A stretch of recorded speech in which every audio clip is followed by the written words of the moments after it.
Yan, praise God. So, mapagpalang umaga po sa inyong lahat. Gusto ko lang pong i-flex sa inyo yung ginawa kong portrait kagabi. Actually, kagabi meron kaming couples celebration.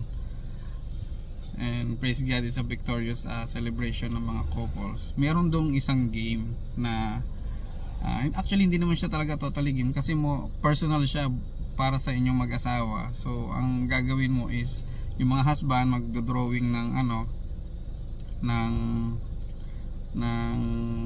portrait na nagdi-describe something doon sa asawa mo. Yung ginawa kong portrait, ang problema hindi ko nabigyan ng magandang description.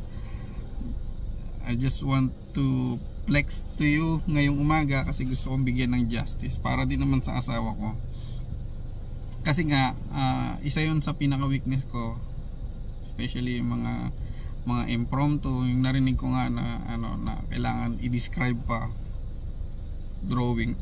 Kung i-describe lang yung asawa mo okay na, pero yung magdo-drawing ka para medyo kailangan ko pang ng time, sakto naman.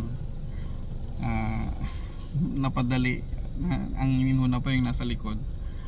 So kaya gusto ko lang din i-flex sa inyo kung ano tong portrait na drawing ko. Gusto ko lang din siyempre para sa asawa ko kasi nga sabi ko nga naku patay. Yun nga nangyari nga yung inaasahan ko na hindi ko talaga nabigyan ng magandang description yung ginawa ko.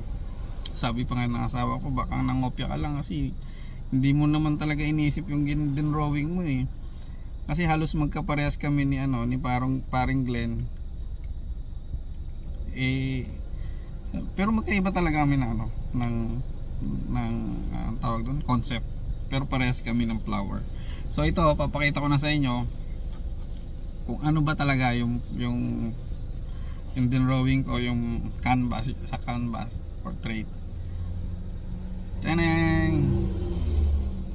Yan, red rose. So red rose, actually binigyan ko po siya ng title, red rose in single red rose in the field. Medyo hindi ko lang talaga siya nabigyan ng na justify yesterday night kasi isa yun, kinabahan ako.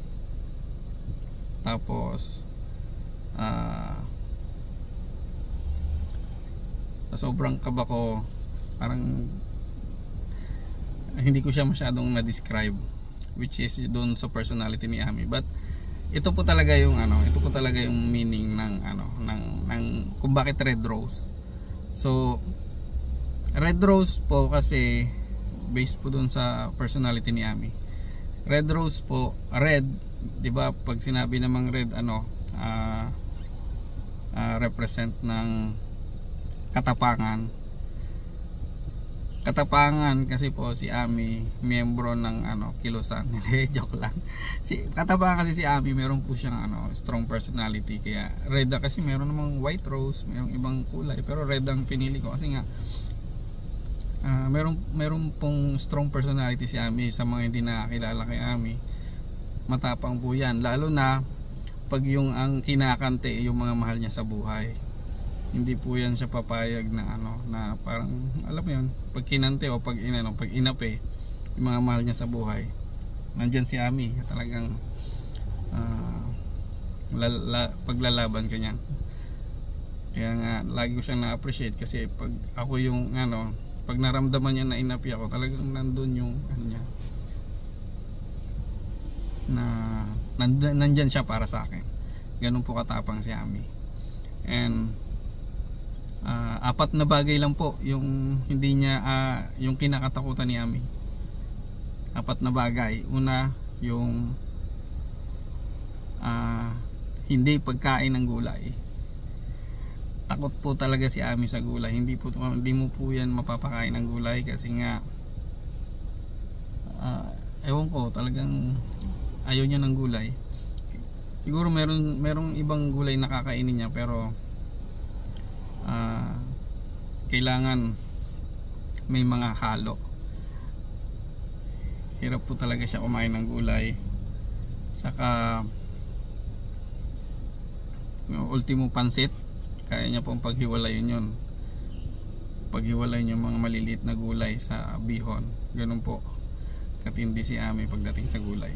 Pangalawa po, takot po si Ami sa malalaking gamot, malalaking tabletas, mga ano. Hindi mo po yan mapapainom ng gamot. Pero nurse po yan siya. Pero hindi mo talaga siya mapapainom ng gamot kasi nga, ewan ko, meron parang siyang problema na pag lunok, hirap siya lumunok. At napipil niya, ramdam niya yung mga malalaking gamot na parang hindi magkakasya sa lalamunan niya.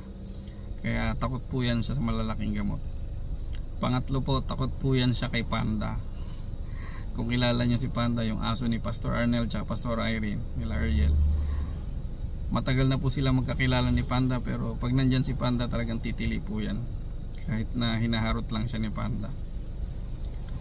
Actually, hindi lang naman po si Panda, takot po talaga siya sa hayop. Sa mga alagang hayop, sa mga pusa, hindi mo siya mapapahawak. Lalo na sa daga, takot po yan siya sa mga hayop. Kaya wala kaming alagang hayop. And pangatlo po, takot po yan na mawala ako sa buhay niya. Kaya opo, kasi napipil ko po na parang